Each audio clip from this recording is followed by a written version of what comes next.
Hello friend, मी श्रद्धा. Story book teller ह्या चॅनलमध्ये तुमचं पुन्हा एकदा स्वागत करते. आपण ऐकत आहोत सौ माया साठे यांची हृदयस्पर्शी कादंबरी रश्मी.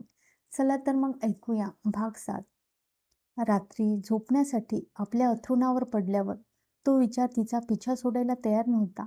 आर्थिक फायद्यासाठी चंद्रप्रकाश असा नीचपणा करेल असं एकंदर त्याच्या व्यक्तिमत्वावरून वाटत नव्हतं. आणि ती अंगठी तिथे होती त्यावरून सुलभाही जोर नाही हे कळत होतं. मग नेमका प्रकार काय आहे? या प्रकाराचा उलगडा करून घेतल्याखेरीज स्वस्थ राहणं तिच्या स्वभावाला मानवणारं नव्हतं. दुसऱ्या दिवशी संध्याकाळी कंपाऊंडमध्ये मोटार शिरत असताना हॉर्नचा आवाज ऐकून त्या दोघी पुढे धावल्या. मोटार थांबताच ते तिघेजण खाली उतरले. अश्विनीला समोर पाहताच भानुप्रताप आवेगानं पुढे झाला आणि त्यानं प्रेमभरानं तिचा हात हातात घेतला. ते पाहताच भानुप्रतापचं आपल्या बायकोवर खरोखर प्रेम आहे हे त्याच्या चेहऱ्यावरून रश्मीला जाणवलं आणि तिला समाधान वाटलं. पाहिलंस? अवांतिकाबाई रश्मीकडे पाहत म्हणाल्या. दोघांचं एकमेकांवर किती प्रेम आहे ते. अल्पसा विरहही त्यांना सहन झाला नाही. रश्मीनं त्यांना आधार देऊन घरात आणलं. शेवटी घर ते घरच, अवंतिकाबाई म्हणाल्या. आपल्या हक्काच्या घरात शिरलं की केवढं समाधान वाटतं नाही? खरं आहे. आणि हा बंगलाही खूप देखणा आहे. तू कुणाला न कळवता इथे आलीस ते कुणालाच आवडलं नाही. सॉरी, पण विनी एकटी इथे होती म्हणून मी आले. निदान मला तरी तू सांगायला हवं होतं. तुम्ही मला येऊ दिलं नसतं आणि मला तर विनीची ओढ लागली होती. पण तुमच्या या कृतीनं त्यांचा अपमान झाला तो. चंद्रप्रकाश आत येत म्हणाला. त्यांचा अपमान करण्याचा माझा हेतू नव्हता आणि तसं पत्र लिहून ठेवलं होतं. हे वागणं शिष्टसंमत नाही. नाहीतरी शिष्टसंमत वागणं मला जमत नाहीच. तुम्हीच मला तसं सुनावलेलं आहे. काय हे चंद्र, अवंतिकाबाई म्हणाल्या. नोकराचा घरासमोर भांडू नये हे कळतं ना तुला? मी भांडत नाही आई, पण ही मुलगी अतिशय लाडवलेली आहे. बोलताना तिनं थोडा संयम राखायला हवा. त्याच्या बोलण्यानं ती अधिकच भडकली. पण अधिक शोभा नको म्हणून ती अवांतिकाबाईंना घेऊन त्यांच्या खोलीत गेली. 2-3 दिवस ती चंद्रप्रकाशला टाळीत राहिली, पण त्या दिवशी मात्र तिला शक्य झालं नाही. ती बागेत फिरत असताना त्यानं तिला उचित गाठलं. तू रागावली आहेस हे लक्षात आलंय माझ्या, तो म्हणाला. तिनं प्रश्नार्थक नजरेने त्याच्याकडे पाहिलं. मला तुमची माफी मागायला आवडेल, तो मृदू स्वरात म्हणाला. ती का? तुला माहीत आहे. मला कसं कळणार? दुसऱ्याच्या मनातले विचार जाणण्याइतकी मी धूर्त नाही. एकूण माझ्या तोंडून सारं वधवून घ्यावं असा तुझा आग्रह आहे तर हरकत नाही. त्या दिवशी मी तुला भानूविषयी बोलू नकोस म्हणून म्हणालो. वास्तविक पाहता भानूला बोलण्याचा तुला काही अधिकार नव्हता. नव्हता कसा? विनी माझी मैत्रीण आहे.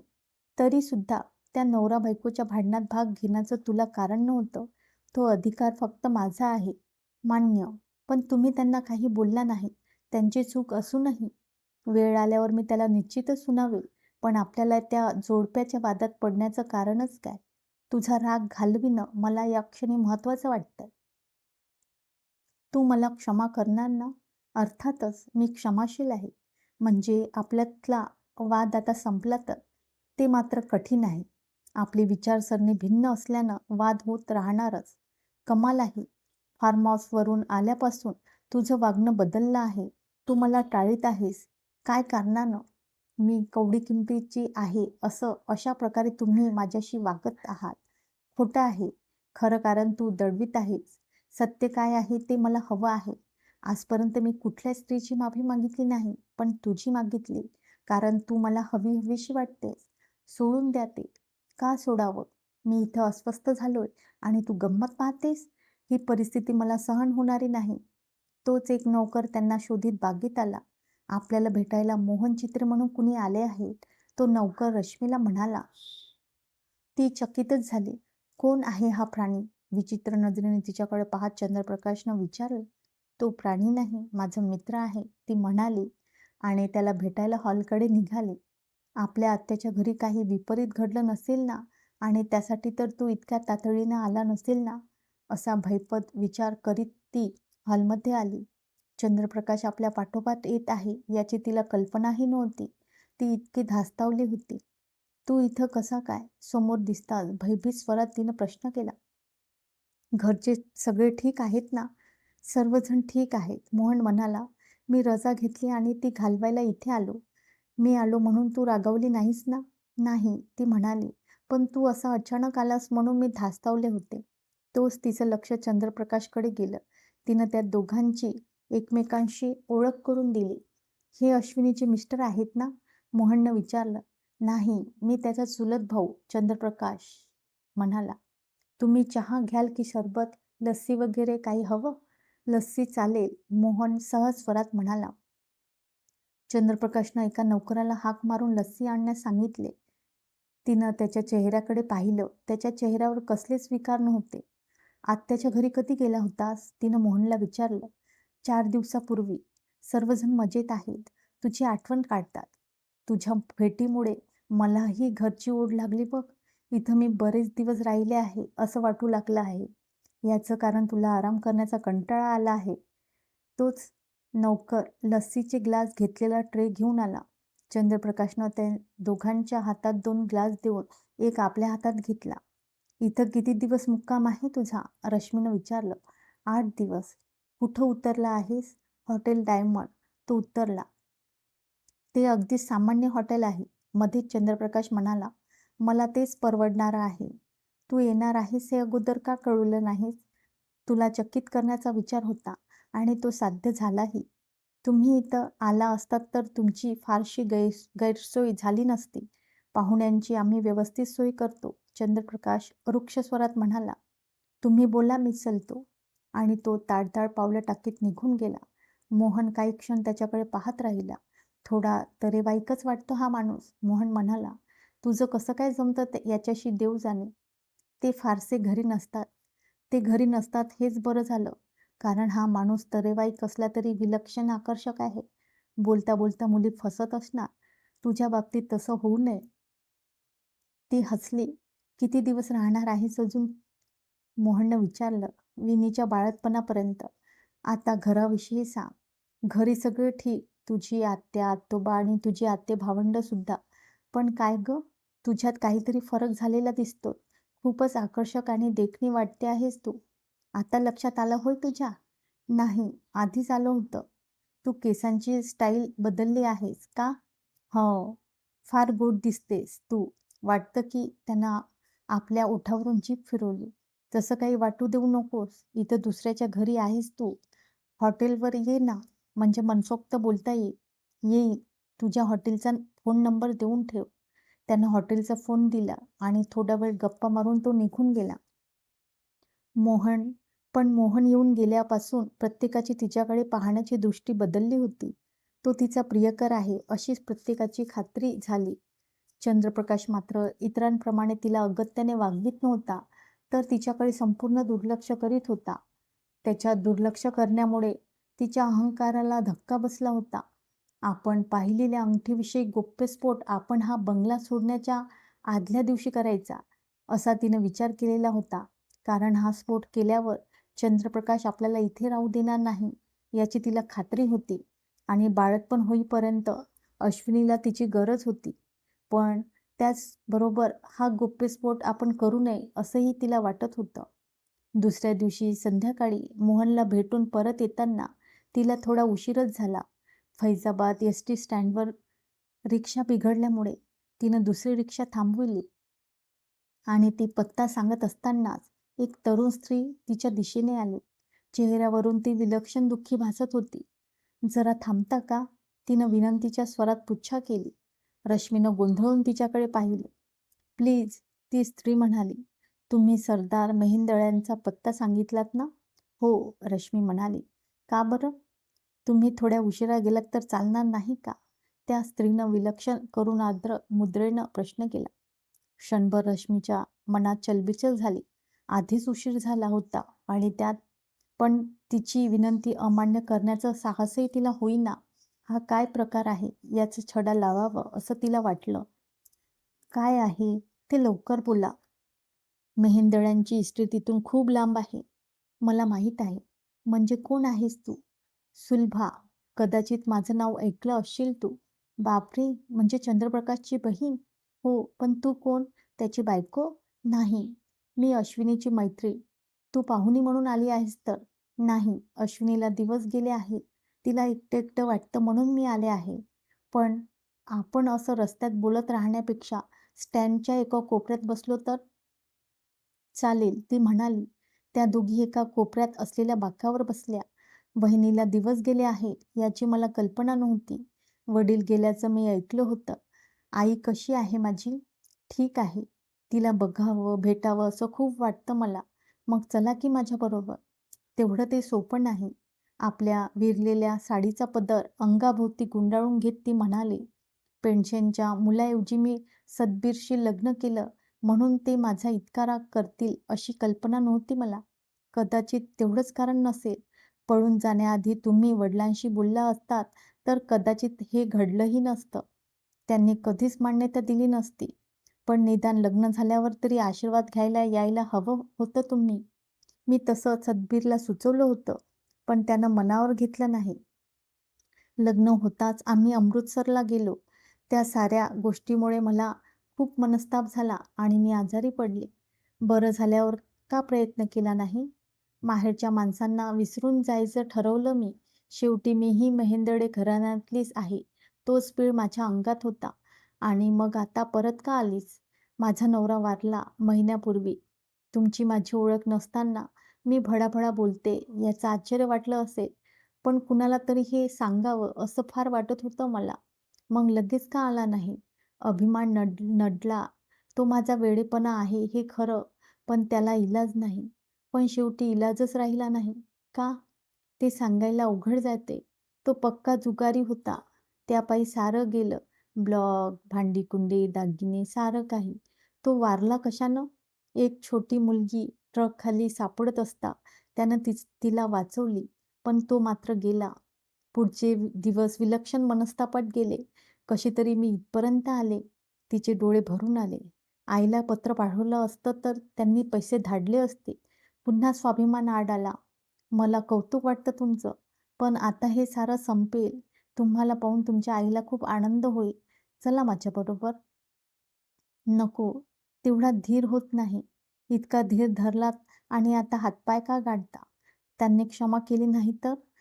तुम्हाला अद्याप आमच्या लोकांची कल्पना नाही. ही गुंतागुंत तुला कळणार नाही.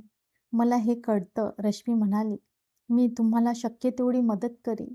त्याआधी एक गोष्ट मात्र सांगणं भाग आहे. तुम्ही न केलेल्या गुन्ह्याबद्दल तुम्हाला अपराधी धरलं जावं, हा अन्याय वाटतो मला. अन्याय? कसला? मी पळाले हा अपराध नाही माझा. त्याविषयी बोलत नाही मी. मग कशाविषयी बोलत आहात तुम्ही? तुम्ही पळून गेलात म्हणून तुमच्यावर सगळ्या कुटुंबानं राग धरलेला नाही. त्याचं कारण वेगळंच आहे. कुठलं? तुम्ही चोर आहात असं त्यांना वाटतंय.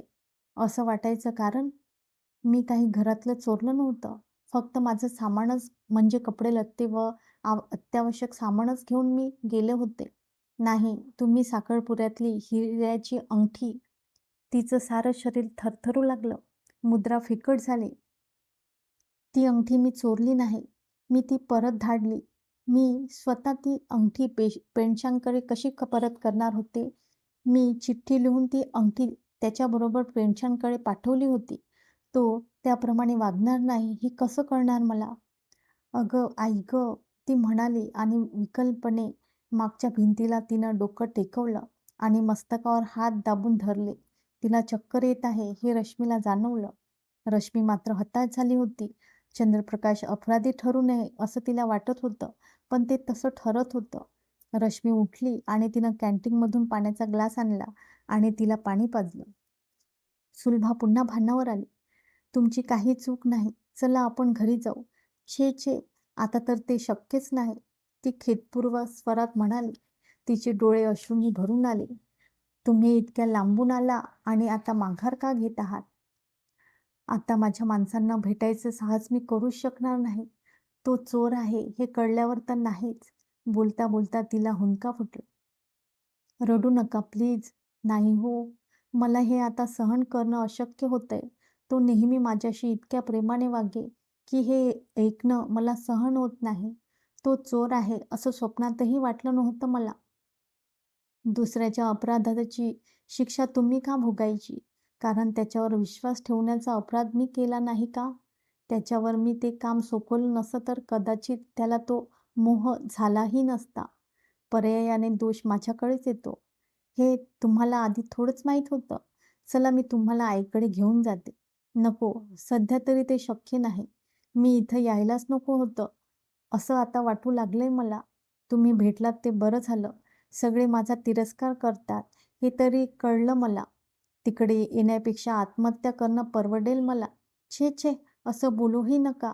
आणि त्याच्यासाठी स्वतःचा जीव देण्याचंही तुम्हाला कारण नाही. आपल्याला प्रिय असलेल्या व्यक्तीला त्रास होऊ नये म्हणून आपल्या प्रेमाची पाखरं त्यावर घालण्याइतकं प्रेम तू कधी केलं आहेस?